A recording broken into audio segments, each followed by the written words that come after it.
A Christian Testimony. Multiple Sclerosis, Triumphing Over Life's Challenges by Faith in Jesus Christ. Part 3 of 4. A story of victory in spite of many obstacles, including death of friends and multiple sclerosis. An audio testimony presented by https://thebiblerevival.com and https://breadsite.org. He had big plans for me and big challenges ahead that I would have to totally belong to him before I would be able to face them, and God knew that, and he let me know. It was amazing when he showed all of this to me. In Alaska, the girls from my youth group were staying at a separate place than the boys, and we had to travel by vans to get to the church we were working with. We had just gotten back to where the girls were staying, and I just went and sat on a bench and sobbed and prayed. It was incredible. God just hit me like a brick wall, so clearly and precise, exactly what he wanted from me, he told me. I wanted to follow him, I had the desire. I knew that it was going to be hard work to start up a daily, quiet time. I knew it would mean standing up for him even when I would be persecuted for it. It meant that I would be totally honest with him all the time, which I had not been in the past. I was ready to not be a hypocrite, I was ready to experience God. I was ready, and willing to sacrifice all. The rest of the Alaska trip was great. God continued to show me things, to surprise me. He knew exactly what he was going to do in my life with that trip, and he did it. Although it was not one of those trips where just like thousands of people were saved, in fact I think maybe 10 out of all the people we witnessed to accepted Christ. The Alaskan people are very against religion, they do not feel as if they need to worry about it. God gave me the opportunity to share my faith with 2 girls, and they accepted Christ. That just showed me firsthand God's awesomeness, and how he never ceases to amaze me. Most would think that a group would be discouraged after only maybe 10 people did accept Christ, but we weren't. We were confident that we had planted seeds, we had seen God so clearly during the week, we knew that he had a huge plan for the people we talked to in Alaska, and that he was going to be doing some major work even after we left. 10th grade, as I entered the 10th grade, I was a new person. A new person in Christ. I could truly say that I lived for him, that I wanted to be his, I wanted to sacrifice, and I wanted him to use me in whatever ways he had planned. I continued to play the guitar in my youth group praise band.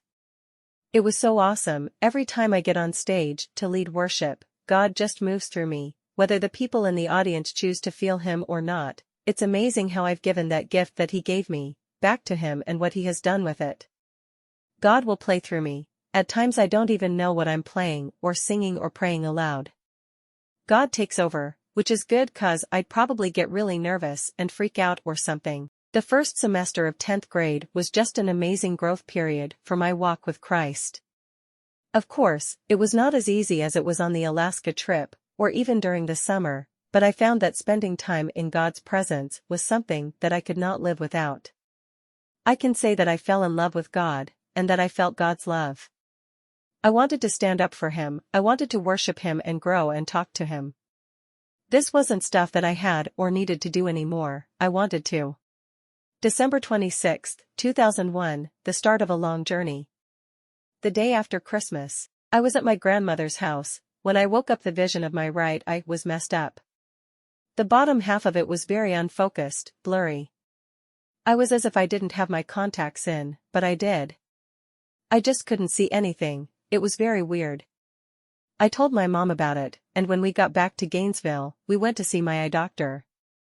He looked for a torn retina and perhaps an infection from my contacts. He did not find either, but he sent me to see an ophthalmologist to make sure he didn't miss anything. When I went for my appointment at the ophthalmologist, he said that I might have what is called optic neuritis. Optic neuritis is when some of the nerves that go from your brain to your eye become inflamed. He was not totally sure either, so he sent me to Emory Hospital in Atlanta to see a neuro-ophthalmologist, which is like a neurologist and an ophthalmologist put together, a study of the nerves in the eye. After about 3 hours of the doctor looking in my eye, she came in to tell my mom and me what all she had found. She said that I did have optic neuritis, and after hearing about the numbness incident in an earlier conversation, She said that I would be due back for an MRI 3 weeks later to look for a disease called multiple sclerosis. What? No way. A disease? First off, I had no clue what multiple sclerosis was, but the word disease freaked me out enough.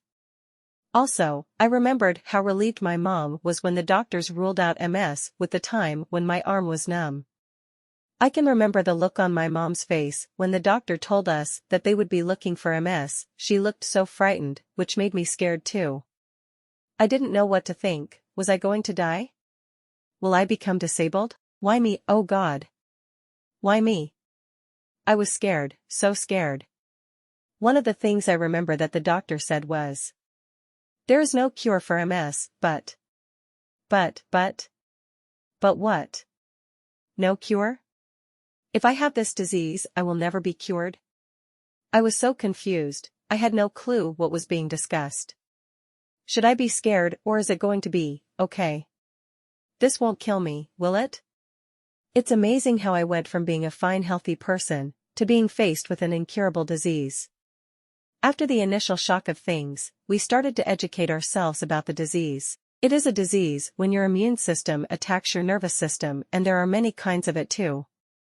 The kind they were looking for in me was relapse-remitting MS. This was the best kind you could have. We realized that the time I went numb was because of MS. We began to realize that having this disease would be an okay thing. That I could live a normal life with it. Because of the type I had, I would rarely experience any symptoms. If I did, it would be things such as when my arm went numb and when I had optic neuritis. 3 weeks until I would find out. There was still a possibility that it would not be MS. But there was still a possibility that it was. Those 3 weeks were probably some of the most difficult, most frustrating weeks of my life. I was full of confusion, anxiety, anger. I did not know what to expect or how to handle it. I was not blaming anything on God. I knew that whatever was happening was His plan, that He had His hand on me. But I was confused as to why God would do this, and how this would work in my life. This was a huge test of my faith. The only way to get through this was to have faith. Faith that even though I didn't know what God was doing, He did. One of the things that God taught me during these 3 weeks was that it is okay to be weak, and it's okay to cry.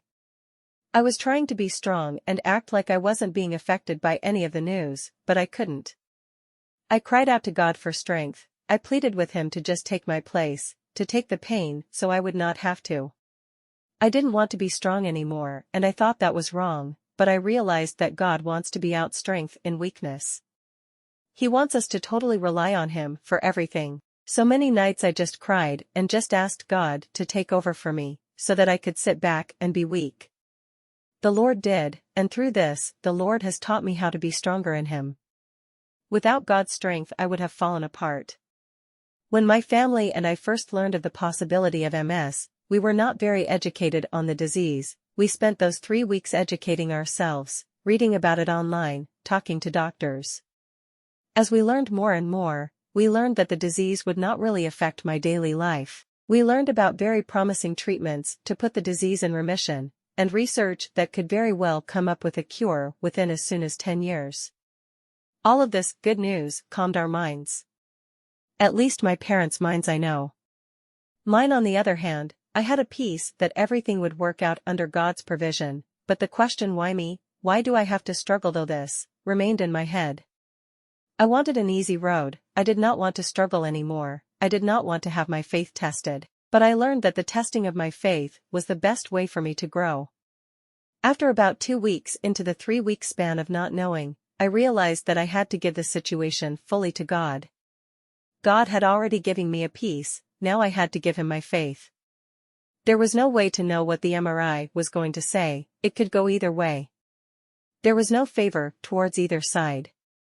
I think the worst thing about these 3 weeks was not the accepting that I could have a disease, but it was the not knowing, the anxiousness in my heart. Finally, the day came, the day for the MRI. It was a Wednesday. Although we would not find the results until the Friday afterwards, I was still so nervous. My mom, Dad, and I drove to Emory Hospital, and I had my MRI. It lasted for about an hour and a half. During the middle of it, the doctors injected this stuff into my blood, which would serve kind of like ink. If I did have MS, there would be lesions on my brain that would show up with this ink. The doctor said it would be very clear if I had it or not, there would be no doubt. When the MRI was finished, we went home. We were told that with 1 or 2 days we would find out the results and the doctor would call us and let us know. The next weekend I was going on a choir retreat. I really wanted to find out the results before I left. No call on Thursday, no call on Friday, before I left. I was extremely anxious at this point. I did not know how much longer I could wait. This is the end of part 3 of 4. Thank you for listening to this testimony, we hope it has been helpful. Now, let's briefly introduce a new book, The Surface Theory by R.G. Gibson, that presents 2 new innovative creation theories.